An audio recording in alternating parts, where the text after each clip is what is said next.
नमस्कार, वक्त इंडिया पर आप सबका स्वागत है। मैं हूं रजत वोहरा। चुनावी मौसम गर्मा चुका है।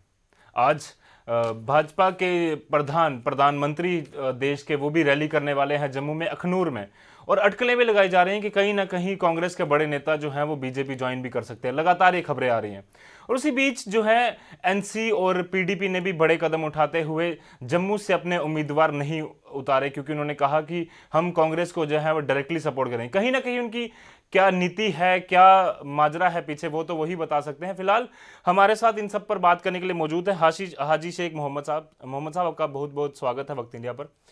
मोहम्मद साहब, मैं जानना चाहता हूं कि सबसे पहले आप पीडीपी के वरिष्ठ नेता रहे, पॉलिटिकल एक्टिविस्ट हैं, पिछले 10 साल से पीडीपी के साथ जुड़े हैं। पीडीपी का कार्यकर्ता कितना खुश है, कितना नाखुश है इस फैसले से? शुक्रिया रजत जी।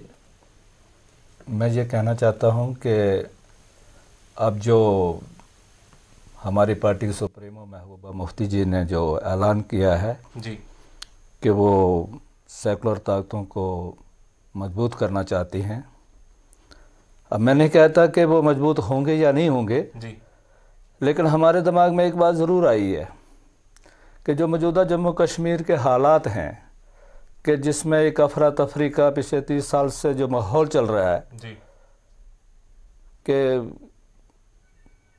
मैंने देखा है कि बहुत बड़े जो एक अहदेदार, एक मिनिस्टर भी सेंट्रल होता है, वो भी कहता है कि जम्मू कश्मीर जो है हमारा ये अटूट अंग है जी।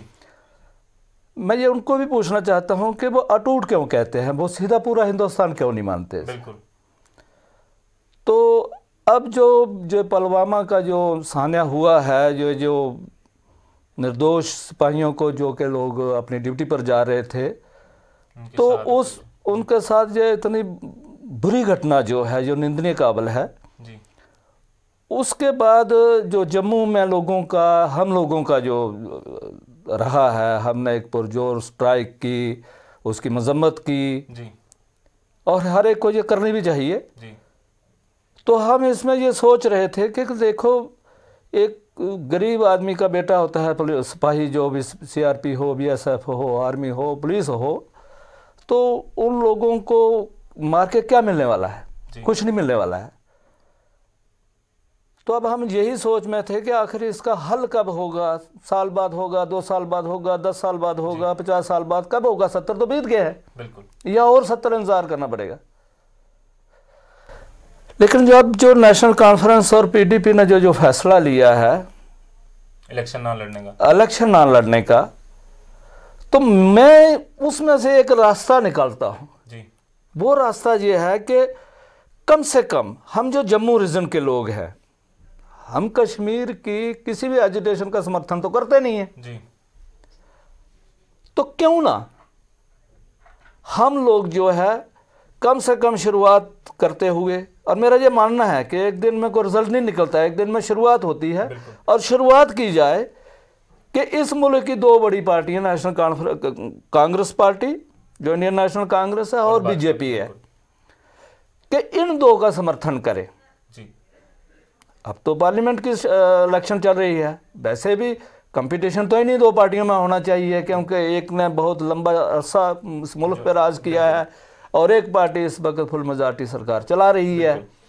तीसरा कोई विकल्प तो है नहीं है। अब जम्मू कश्मीर को कोई रीजनल पार्टी जाके कोई प्राइम मिनिस्टर तो बनने वाली नहीं है, सरकार ही नहीं बन सकती। बिल्कुल। तो मेरा ये मानना है कि जब नेशनल कॉन्फ्रेंस के मुखिया और पीडीपी के मुखिया ने ये कह दिया है कि आप सेकुलर ताकतों को मजबूत कीजिए, तो हमने ये फैसला कर लेना चाहिए और परमानेंट करना चाहिए कि ये जो पॉलिटिकल रिश्ता हम कश्मीर बेस्ड पार्टियों से रखते थे, इन पार्टियों ने फैसला लेते वक्त हमें पूछा ही नहीं है। बिल्कुल।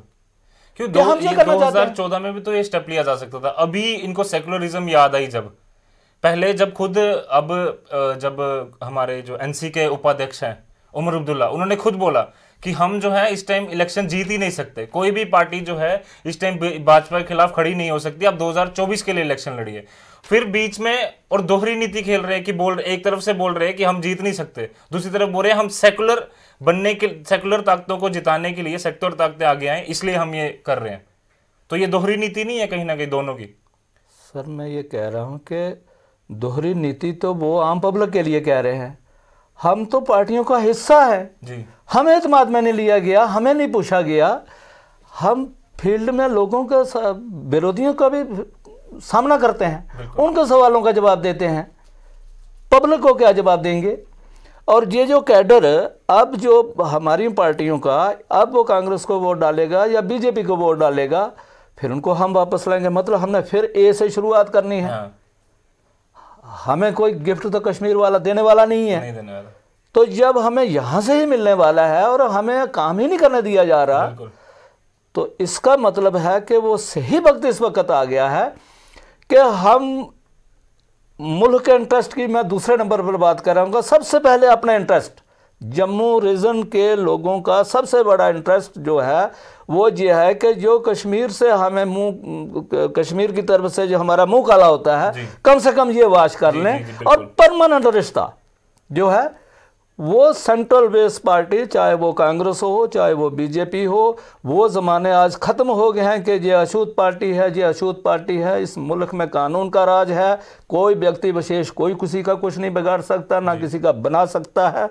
और हमें जो है वो इन पार्टियों को का सहयोग करना चाहिए। और पॉलिटिकली साजबाज जो भी रिश्ता जो है वो इस मुल्क के साथ और इस मुल्क की बड़ी पार्टियों के साथ रखना मतलब इसको हम ये मान सकते हैं कि पीडीपी कार्यकर्ता जो है इस फैसले से जो जैसे कि आप बोल रहे हैं कि पीडीपी के जो या क्यों कहूं कि वर्कर थे जो उनके साथ जुड़े हुए थे, उनसे तक ये सलाह मशवरा नहीं किया। और पीडीपी का जो कार्यकर्ता है कहीं ना कहीं बहुत ज्यादा नाराज है।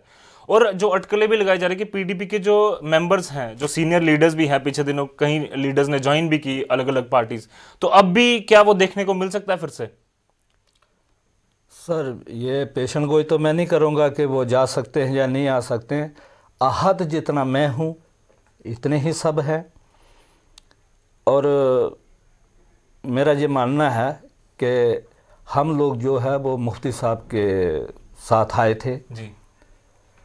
उनका विज़न, उनका एक स्टाइल था जो वो हमें पसंद था।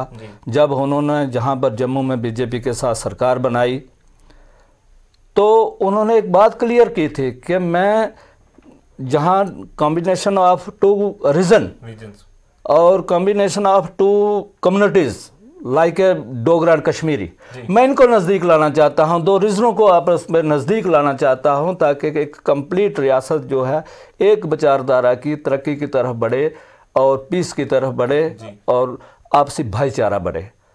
वो उस दिन तक हम समर्थक थे, आज भी हम समर्थक ही थे। लेकिन अब ये जो पुलवामा के बाद अब लोग रिसेंटली लोकसभा के इलेक्शन का जो फैसला किया, तो हम अपने आप को पूछने के लिए मजबूर हुए कि हम स्टैंड कहाँ करते हैं भाई। बिल्कुल हमें ये पूछा तक नहीं गया है। जब हम कल हम लोग इलेक्शनों में सामना करेंगे, असेंबली में करेंगे, तो वो कैसे करेंगे? वो हमारा विश्वास क्यों करेंगे? कैसे करेंगे वो हमारे पर भरोसा?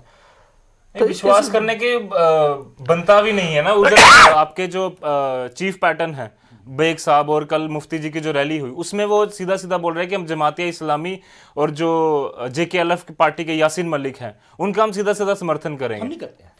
ये पीडीपी के नेता, पीडीपी के अध्यक्ष हैं वो, और बेग साहब जो हैं वो पैटर्न है पीडीपी के, और खुद वो ये चीजें मानते हैं कि हम उनका समर्थन करेंगे, हम साथ देंगे, लीगली भी और प्रैक्टिकली हर जगह से हम साथ देंगे। तो ये जो बेग साहब की मैंने एक दो लफ्ज़ की सुनी है, उन्होंने कहा है कि लीगली सपोर्ट, वो प्रोफेशन में वकील है जी। और वकील जो है वो प्रोफेशन कहीं भी कर सकता है, उनका मैं नहीं कहूँगा। रही बात दूसरी जो पॉलिटिकल समर्थन है, हम उसका समर्थन नहीं करते हैं। ये लोग मौत के सौदागर हैं। अगर इनके पास कोई बात थी, ये अभी तक एक रीजन में बैठे हुए हैं जी।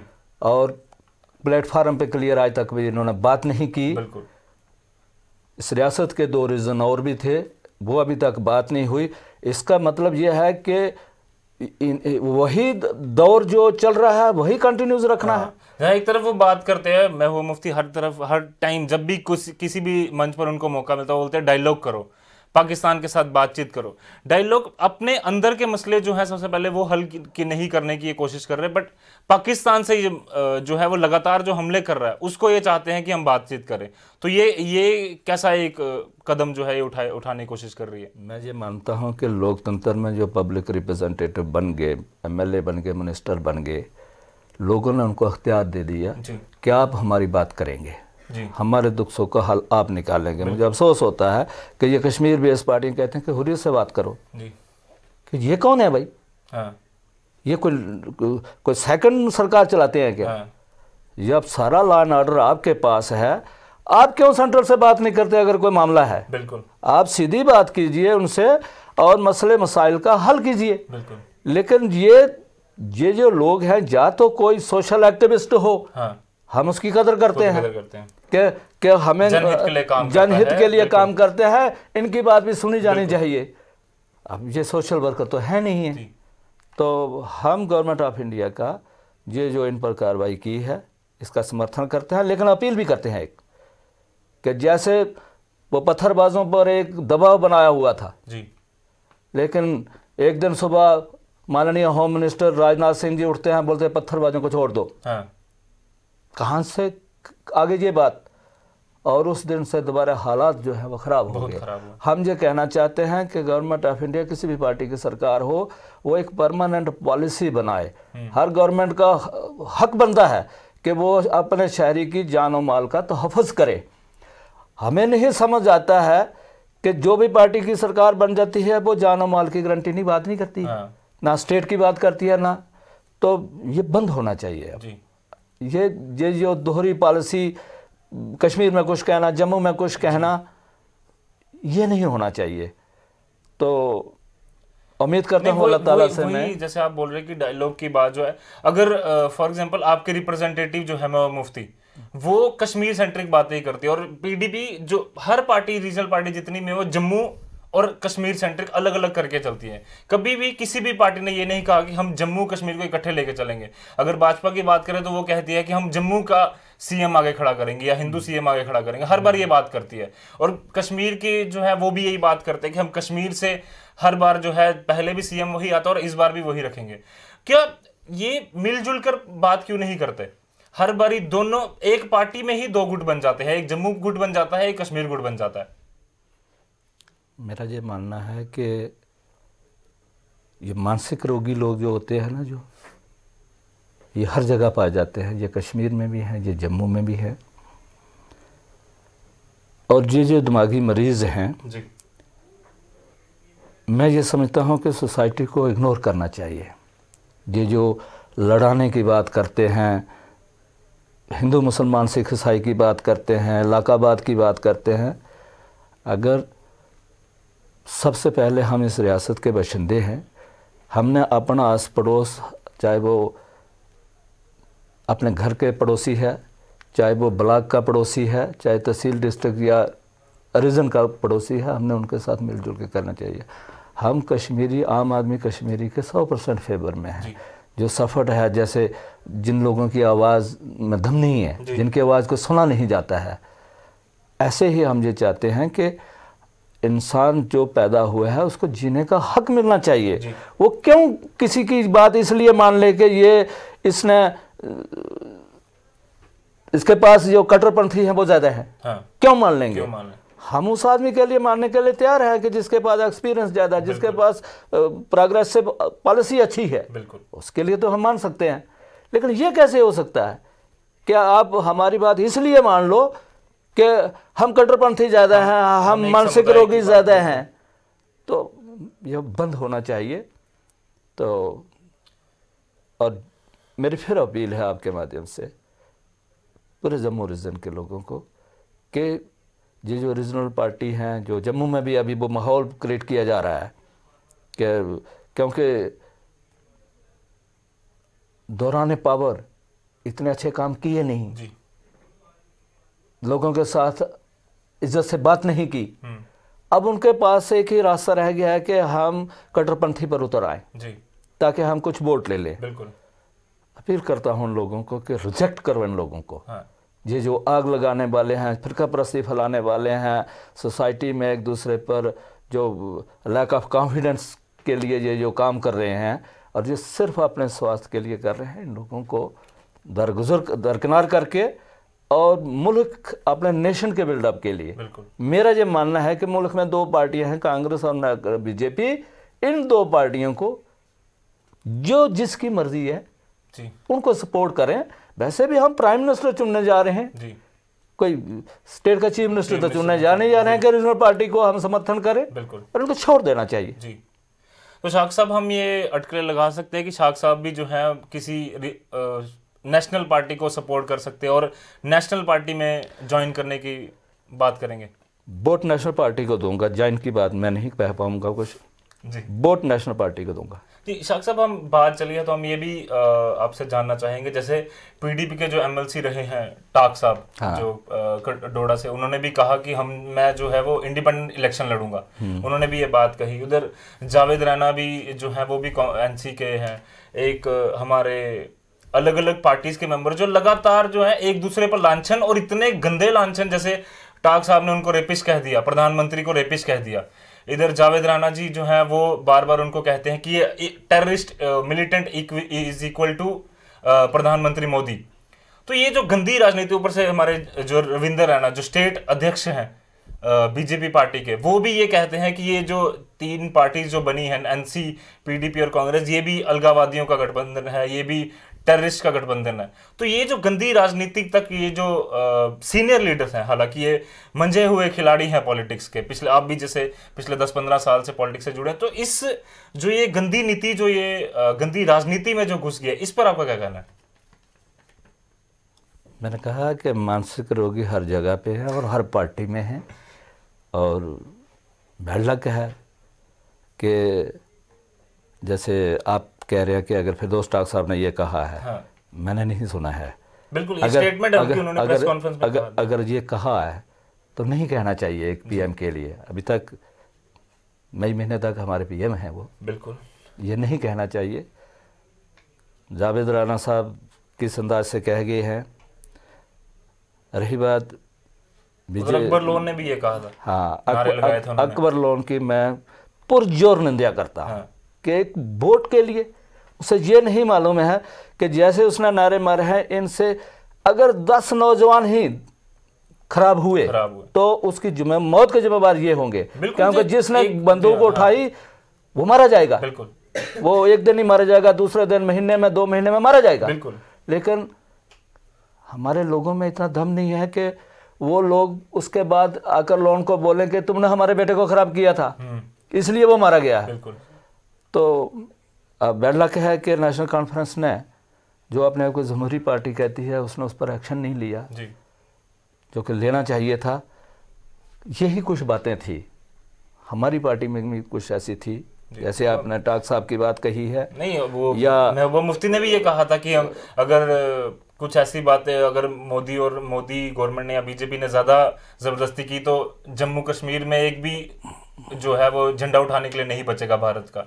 तो ये ऐसी बातें मुझे नहीं लगता कि एक सीनियर लीडर जिसको लोग फॉलो करते हैं, उनको लोग देखते हैं, उनको लोग एडमायर करते हैं कि हमारा नेता ऐसा हो या ऐसा हम बनना चाहते हैं, उनकी तरह वो अगर ऐसी बातें करेंगे तो एक युवा जो है जम्मू कश्मीर का, उस पर क्या असर पड़ेगा या पूरे देश का? मैं इस बात की एक ही बात कहूँगा कि जिस दिन झंडे पर आंच आने शुरू हो जाएगी तो जम्मू कश्मीर का कोई आदमी उसको बचाने के लिए पीछे नहीं हटेगा। बिल्कुल नहीं हटेगा, कोई नहीं हटेगा। हाँ। और मैं सिर्फ जम्मू की बात नहीं कर रहा, आई एम श्योर ये बात कश्मीर में भी होगी। हाँ। कश्मीर के लोग भी बिल्कुल इसको करने के लिए आ जाएंगे, ये भय में इन लोगों में। बिल्कुल। तो जिस तरह आपने देखा, ये थे हाजी शाख मोहम्मद साहब, उन्होंने सीधा सीधा कही कि पीडीपी के ये जो डिसीजन लिया है उन्होंने इतना बड़ा कि हम जम्मू से इलेक्शंस नहीं लड़ेंगे, कांग्रेस को सपोर्ट करेंगे, तो एक कहीं ना कहीं पीडीपी का जो वर्कर है, पीडीपी का जो कार्यकर्ता है, वो बहुत नाराज है इस फैसले से। और हम यही चाहते हैं कि कहीं ना कहीं हाजी साहब ने कहा कि अब इलेक्शंस में जो भी वोट करी जनता वो सोच समझ कर करे और एक अच्छे नेता को चुनकर आगे लाए। अगर चाहे तो नेशनल पार्टी की तरफ जो है वो अपना रुख करे। हम फिर से नए मुद्दों के साथ, नए नए लीडर्स के साथ आपसे जुड़ते रहेंगे। तब तक के लिए देखते रहिए वक्त इंडिया। नमस्कार। वक्त इंडिया, यही वक्त है।